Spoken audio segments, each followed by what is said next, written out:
Yung sa judicial, gano'n na, kasali na ang politika.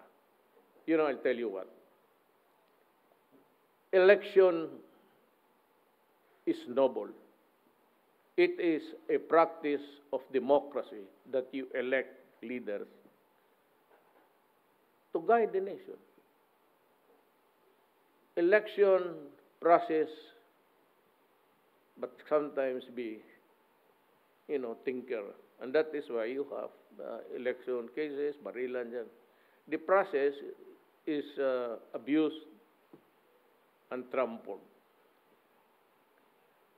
Kaya, delikado yan kasi doon siya sa kabila.